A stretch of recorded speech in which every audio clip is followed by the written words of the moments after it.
This video is still solving quadratics by square roots. So I'm going to do these last three examples.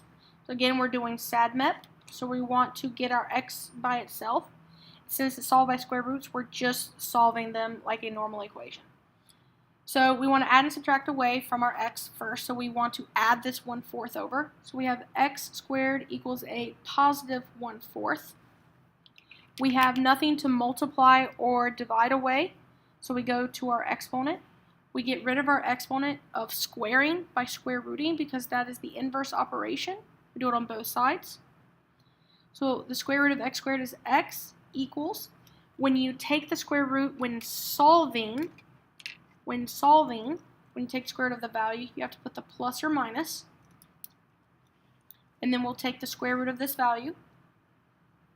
The square root of 1/4 is, when you're dealing with a fraction, you take the square root of the numerator and you also take the square root of the denominator because it's all together. So the square root of 1 is just 1 over the square root of the denominator. The square root of 4 is 2. So our answer, because x is finally alone, it's completely alone, x is equal to plus or minus 1/2. So our two answers, you could write it as x equals plus or minus 1/2, but the two separated answers would be x equals a positive 1/2 and x equals a negative 1/2. Because you can separate them because they are two rational numbers, you can separate them and have two different answers. This still tells you your two different answers. It's just written as one thing, which is beneficial when you're dealing with radicals that you still have, that you really don't want to have to separate. Number 5, we are wanting to solve this by square roots, so we want to add and subtract away first. Again, square roots, you don't have to have it equal to 0 because you just want to get everything away from x. So add and subtract away, I want to add the 8 over first. So we have 2x squared equals negative 16 plus 8 is negative 8. Then we want to multiply or divide away. So I want to divide by this 2. So we end up with x squared equals negative 4. So now we want to deal with the exponent. So get rid of the square by square rooting. So when we take square root of x squared, we get x equals, since we're taking the square root of a value with solving, we put plus or minus. And now we have to take the square root of negative 4. If we remember, we cannot take the square root of a negative value in our calculator. When we take the square root of a negative, we have to pull out an I. So this is really, I'm going to put it as I, then the square root of 4. Because that negative needs to come out to be an I. The square root of negative 1 is I. Now we can take the square root of 4. So our answer, we can write it out as x equals plus or minus. Square root of 4 is 2. Now we don't put I2, we put 2 times I because we want our number, our real part, times your I. So we have plus or minus 2i. This is actually when our quadratic, if we were looking at the graph of it, would not cross the x-axis. So our two solutions would be a positive 2i and then x equals a negative 2i. So again, if we were to look at the graph of this, our quadratic, our parabola, would not cross the x-axis. But it still has solutions. They're just imaginary. This last problem, so we're going to still follow the same steps. We're going to add and subtract away from our x first. Again, this negative 4 cannot be touched yet. It's inside the parentheses. So ignore the parentheses until you get to the x, the e, and the p of SADMEP. So don't touch the exponent or the parentheses. And again, we're not putting inside, do not distribute inside because we want everything away from the x, not to put more on it. So we're going to add 7 to the other side. So we're going to have 3 parentheses, 3x minus 4 parentheses squared equals negative 40 plus 7 is negative 33. Now we need to divide away, multiply or divide. So we're going to divide by this 3 outside.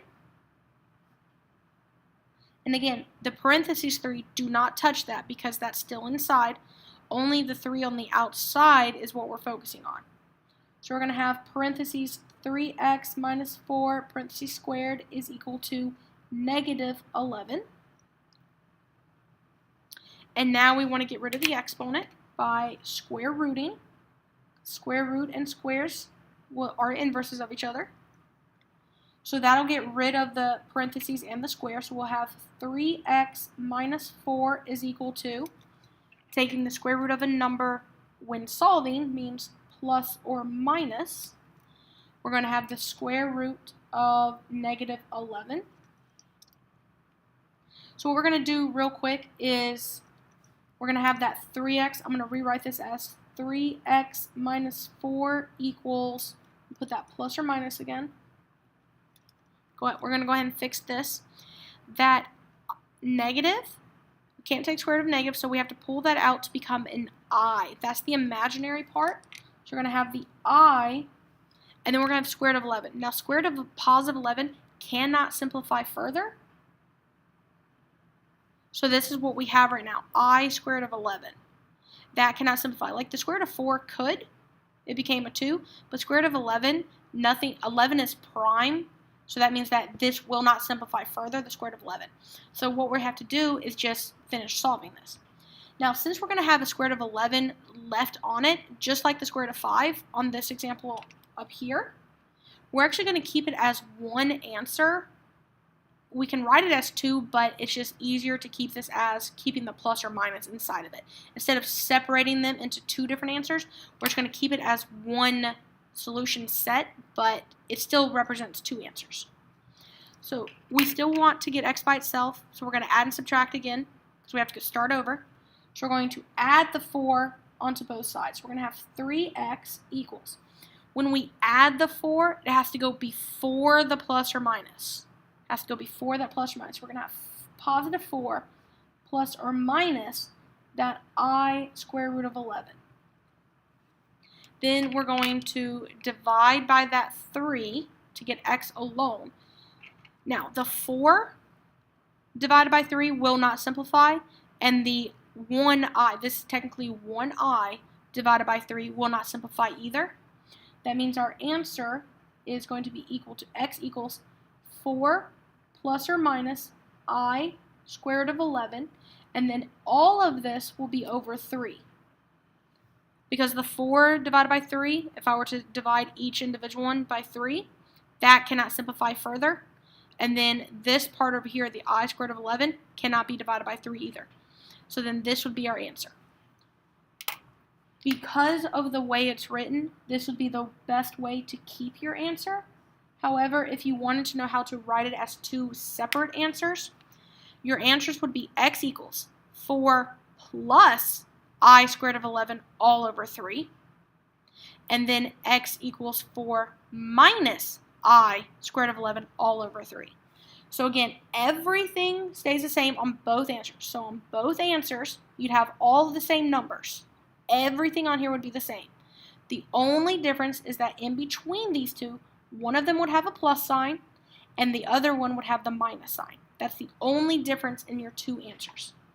So again, because this was imaginary, this also tells us that our quadratic, if we were to graph this, will not cross the x-axis.